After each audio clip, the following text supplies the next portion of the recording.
Real leaders leave a legacy. They capture the hearts and minds of their teams. Their origin story puts the safety and well-being of their people first. Great companies ubiquitously have safe yet productive operations.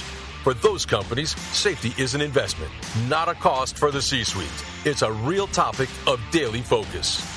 This is The Safety Guru with your host, Eric Michrowski, a globally recognized ops and safety guru, public speaker, and author. Are you ready to leave a safety legacy? Your legacy success story begins now.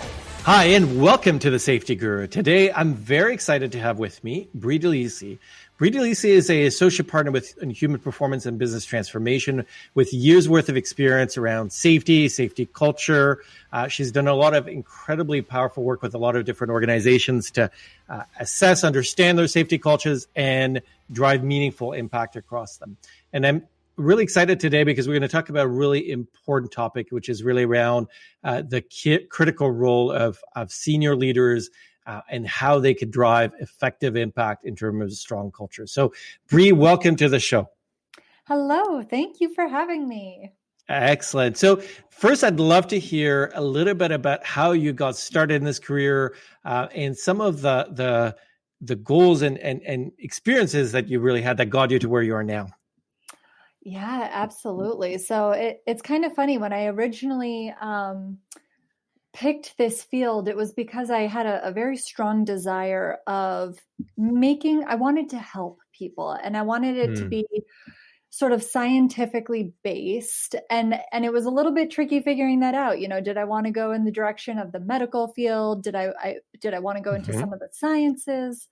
And I ended up landing on occupational safety because it felt like such a tangible way to help improve people's lives. Agreed.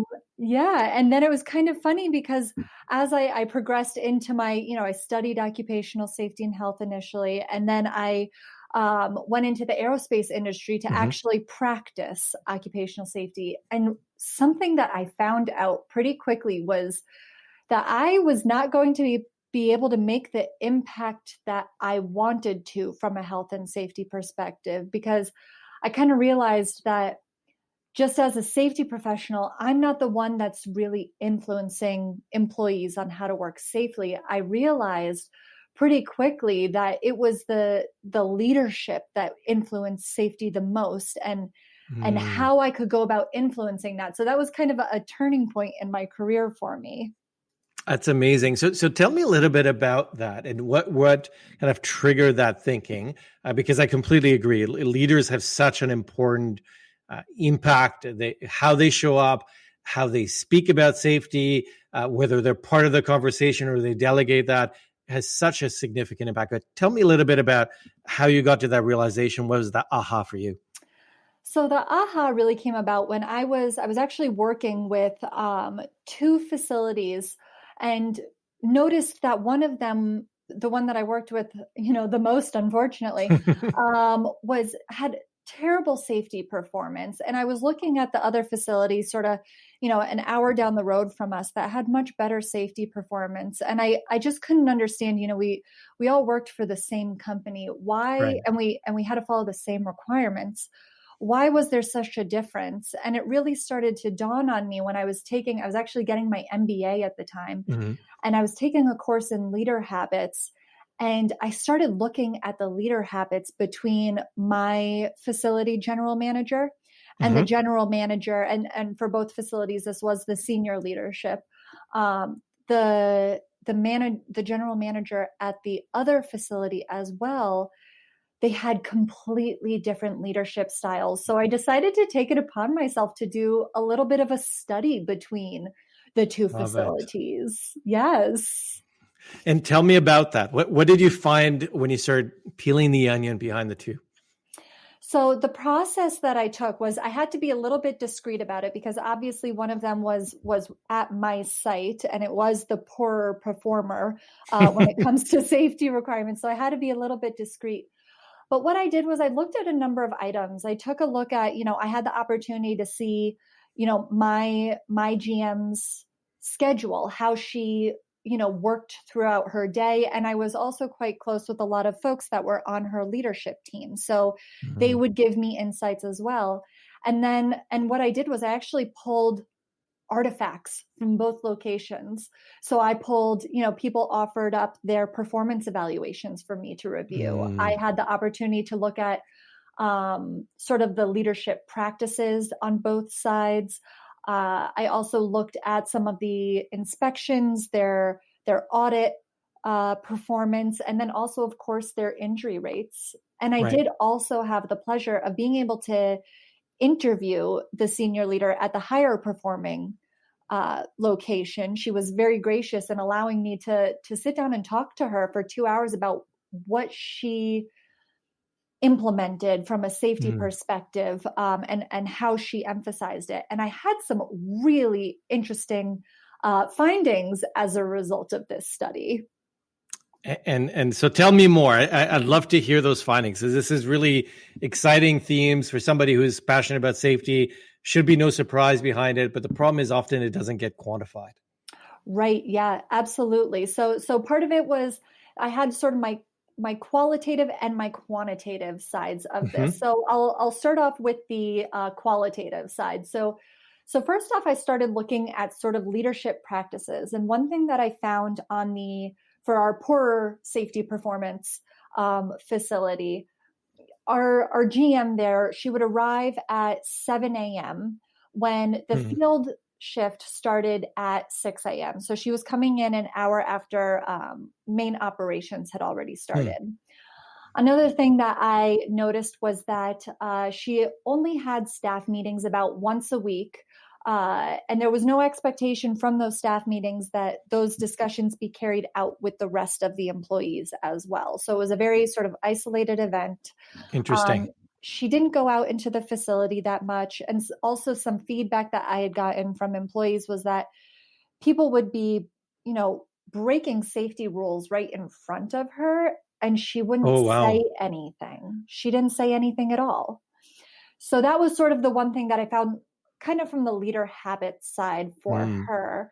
And then on the flip side, at the higher performing location, that general manager started her day at 5:30 in the morning, and the field started at 6:30. So she was there an hour before the main shift started. And what she would do was there was an expectation that all of her leadership team was to be there at 5:30 as well. And she began every day with a 30-minute staff meeting. And in that staff meeting, they would discuss everything from safety to operations to finance to whatever, perhaps quality was included in there. Just what were the high priority items. And then there was an expectation that that information then flows out to the operations for their start of shift meetings at 6:30. So it was this continuous flow of communications from the senior leader down through the field. And with that, she also was very engaged with safety. So whenever she went out onto the shop floor, she would make a point to talk to employees about safety. Feedback that I had gotten from their health and safety managers that they had at that location said that she was the one that was driving a lot of safety conversations with operations. It wasn't the responsibility of safety to have those conversations. Right. She viewed it as the responsibility of leadership. So those were kind of the qualitative sides there of sort of how they as leaders showed up differently. I think this is phenomenal. I think that the start of shift meeting, it's talked about so often in terms of safety, in terms of operational performance. It just shows up in terms of that element, the transparency, the showing up part. Was there something between the two leaders, and I don't know if you actually looked at this, in terms of that triggered why safety was so critical for her? Yes. So this was actually quite interesting. At this higher performing site, when she had started in as GM, the most alarming metrics to her, and this was in comparison to the rest of the company, to be perfectly honest, their safety performance was terrible. It was actually worse than the site that I was working at the time when she first started as GM. And there was a change also in operations where at that time, the head medical staff at that location started reporting to her as well, because they lost that middle management. And it was coming to light to her that they had a whole bunch of gaps in their safety systems, in their emphasis on safety. And she had a really good understanding of also, honestly, what it was costing the facility. So there is the human side of it that she totally respected, but she also had firsthand views as to how much these injuries were impacting the company, both from a financial and a personnel perspective. And on the flip side, at the poorer performing location, she had been in that role for 20 years at that point. Okay. And it was kind of, at the beginning of those 20 years, safety was not the highest priority. OSHA was kind of new at that point. It was definitely, requirements, but OSHA compliance was good enough. Injury rates didn't matter quite that much. And there was just no motivation for her to change. Yeah, it was not something that she was passionate about that really resonated, it sounds like, versus for the other leader, this was something that was very personal, which is consistent. I've definitely seen that all great safety leaders I've seen, there's always a very strong personal motivation for safety. It's not some metric. It's not a piece of paper. It's something tangible. It's about people making sure that you're not harming them, that you're returning them back to their families in the same shape or better than when they came in the morning. Yes, definitely. And then also on the flip, so that was the qualitative side. On the quantitative side, this is what I found very interesting as well, was I actually got access to performance evaluations for the leadership teams for both of these GMs. And then I also had access to their calendars. So I got to see how they actually scheduled out their weeks. And a couple very interesting findings came in. So first off, for their time personally, at the poor performing location, the average amount of time that she spent with any, touching safety whatsoever, whether it was in meetings, reviewing metrics, having meetings with the health and safety manager, all of that came out to about 4 hours per week. Now, at the higher safety performing site, that GM spent 15 hours per week touching safety in some manner or another, whether it was in her staff meetings, and safety would always come up in her staff meetings. It was always in that, start of shift meeting, those 30 minutes every single day. And then she would also block out time on her calendar every single day to walk the floor and talk to employees about safety, among other things, but safety was always a part of that conversation. So she was spending 11 hours more per week focusing on safety. And then on top of that, there was the expectations of their leadership teams. What were they holding their leadership teams to? So I got to look through some folks' performance evaluations, and at the poor performing site, they had 4 items listed on their performance evaluations, and it was weighted at 5% of their entire performance evaluation. All safety items was only 5%. And those items were incredibly vague, like reduce injury rates and follow safety requirements. There were no tangibles there. It was very vague. Whereas at the higher performing site, they had 16 items for safety on their performance evaluations. And the safety items were weighted at 20% of their performance evaluation. So that meant there was an emphasis, 20% of their performance evaluation, they had to perform for safety. And it included specific tasks like conducting inspections, corrective action completion time, completing safety projects. It was very tangible and accessible for these managers and supervisors to know what the expectations were of them, and that would matter for, their bonus that they were going to get. And also it was fabulous that it was tied to mostly more of the proactive and leading indicator types of behaviors. It wasn't focused on just reducing injuries.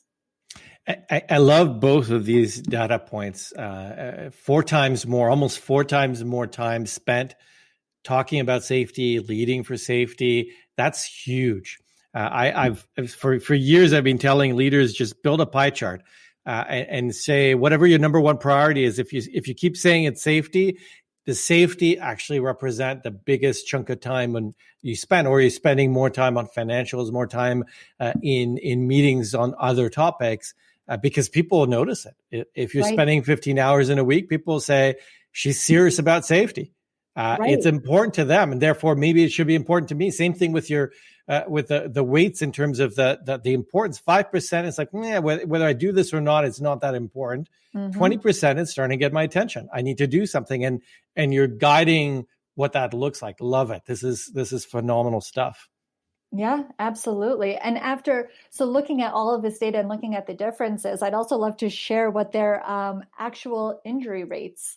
Sure. So they had, at this poor performing location, at the time of this study, their total recordable incident rate, or their TRIR, was 2.4. So that means 2.4 recordable injuries for every 100 employees.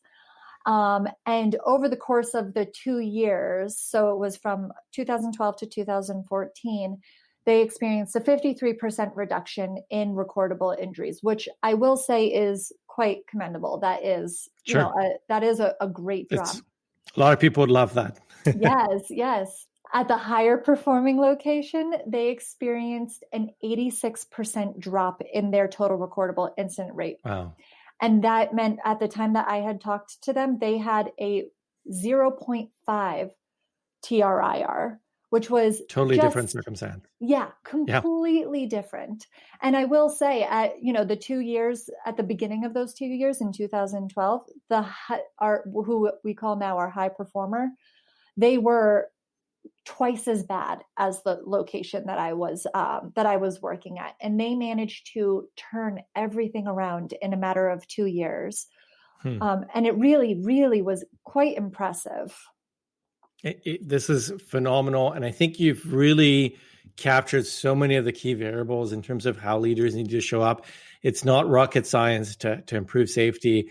It's where you show up, what you do, what messages you send. So can in your words, what would be the major takeaways from the work, the study that you did here? And exactly same company, same environment. So in theory, you should have the same culture, but so different.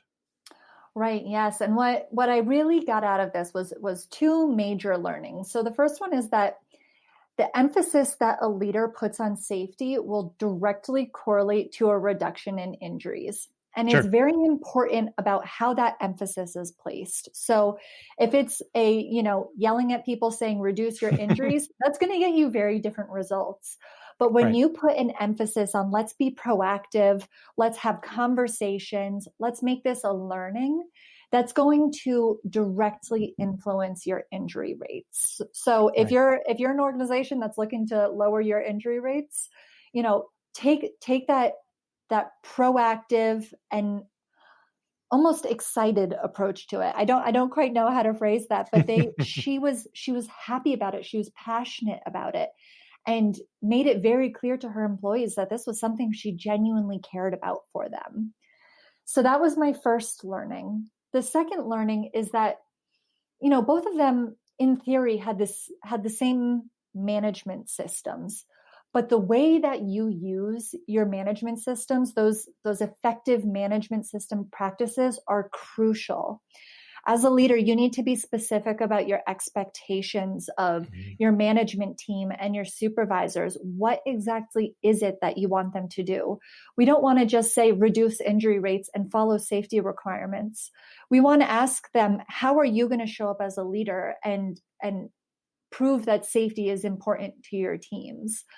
And with that, how much time am I spending in my personal day? If safety is such a priority to me, how much time am I spending out in the field?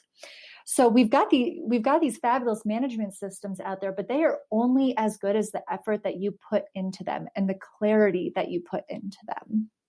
I love it. And I think this element, the tangibility of, are you showing up? Obviously, you've got to show up the right way, like you said. You need to show active care and things of that nature. It makes such a difference. And yet this is a choice that day in and day out, I keep emphasizing with leaders. And it's probably the hardest thing to really get in, is like, show up consistently, own your safety, own in terms of the expectations, make it real, show to other people that safety matters to you. Right. Yes, absolutely. And you need to own it as much, if not more, than what you want your employees to own it. Agreed. Because they're only going to match what you are role modeling to them.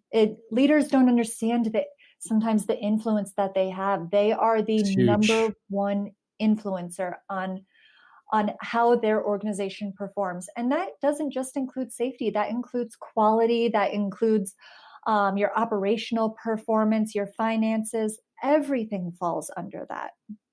Couldn't agree more. Fantastic story.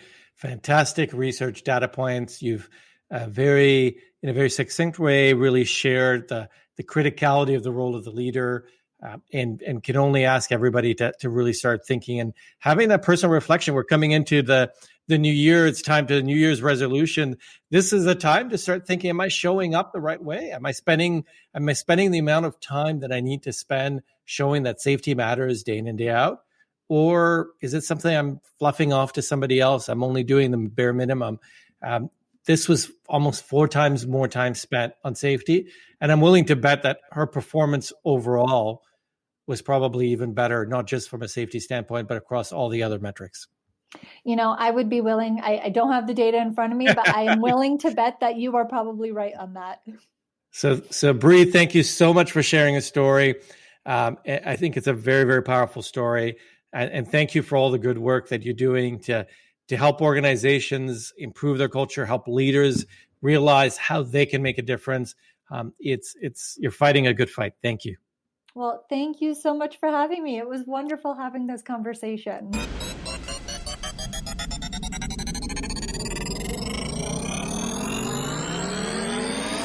Like what we do? Share this on your socials and tell everyone. Thank you for listening to the Safety Guru on C-Suite Radio.